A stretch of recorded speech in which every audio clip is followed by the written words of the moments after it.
અર્જુને બધી જ વસ્તુઓની ના પાડી, મારે આ યુદ્ધ નથી કરવું. કેમ નથી કરવું? આટલા લોકો મરી જશે, આટલી વિધવાઓ થશે, આટલું નુકસાન થશે, આટલી લોહીની નદીઓ વહેશે, મારા કાકા બાપા છે, આ બધાને મારીને શું મળવાનું છે, આ મારા સગા સંબંધીઓ છે, આ બધું નુકસાન કરીને બહુ ખોટી વાત થાય છે, આના કરતાં સંન્યાસી થઈ જવું સારું.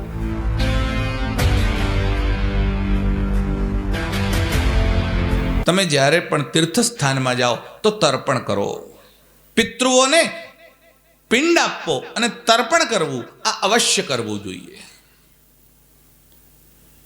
જ્યારે તમે તમારા વર્ણને છોડી અને બીજા વર્ણમાં લગ્ન કરો અને પછી જે સંતાન થાય એને વર્ણશંકર કહેવાય.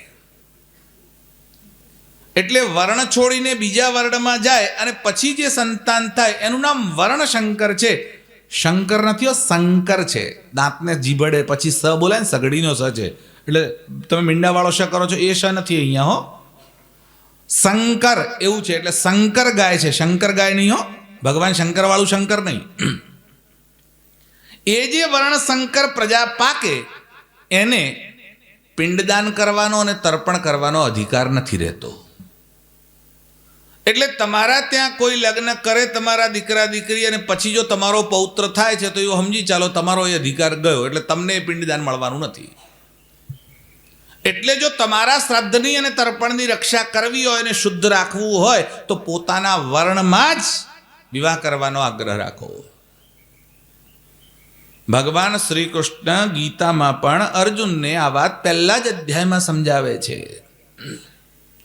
અર્જુને બધી જ વસ્તુઓની ના પાડી, મારે આ યુદ્ધ નથી કરવું. કેમ નથી કરવું? આટલા લોકો મરી જશે, આટલી વિધવાઓ થશે, આટલું નુકસાન થશે, આટલી લોહીની નદીઓ વહેશે, મારા કાકા બાપા છે, આ બધાને મારીને શું મળવાનું છે, આ મારા સગા સંબંધીઓ છે, આ બધું નુકસાન કરીને બહુ ખોટી વાત થાય છે, આના કરતાં સંન્યાસી થઈ જવું સારું.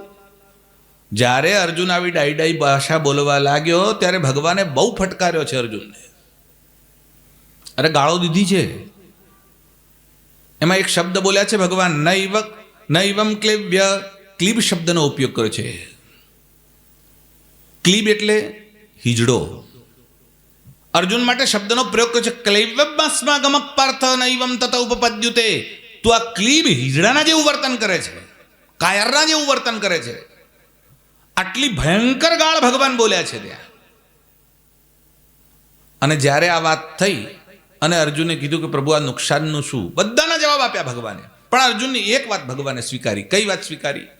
અર્જુને કીધું કે આટલા બધા લોકો મરશે તો વિધવાઓ ખૂબ થશે. ભગવાને કહ્યું હા એ થશે 100%. અને આટલી વિધવાઓ થશે પછી પોતાના ઉપર સંયમ નહીં રાખી શકે અને પરપુરુષ સાથે જાર કર્મ કરશે, એનાથી જો પ્રજા પાકશે તો વર્ણશંકર પ્રજા થશે.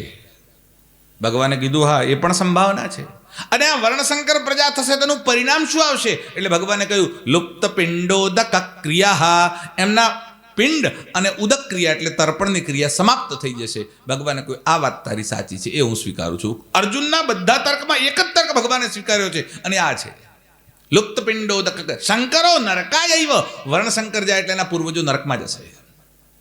અને એટલા માટે કરીને હંમેશા વર્ણશંકરતા અટકાવો. એવું ન જુઓ કે બસ સ્ત્રી છે ને પુરુષ છે લગ્ન કરવાનો અધિકાર મળી ગયો. તમે જે જાતિના હો, ભગવાને જે જાતિમાં તમને પ્રાદુર્ભાવ આપ્યો છે એ ઉત્તમ જ છે, શ્રેષ્ઠ જ છે. બીજી શ્રેષ્ઠ છે એવું શું કામ વિચારવાનું? હું જ્યાં જન્મ ભગવાને આપ્યો છે મારા કર્મ મુજબ ભગવાને મને ત્યાં મોકલ્યો છે અને એ મારા માટે શ્રેષ્ઠ છે. હું હરિજન છું, ભંગી છું કે બ્રાહ્મણ છું, જ્યાં પેદા થયો છું એ ઉત્તમ છે. પોતાના કર્મનું અનુસંધાન કરવું જોઈએ એ શાસ્ત્રોનો સિદ્ધાંત છે અને આદેશ છે.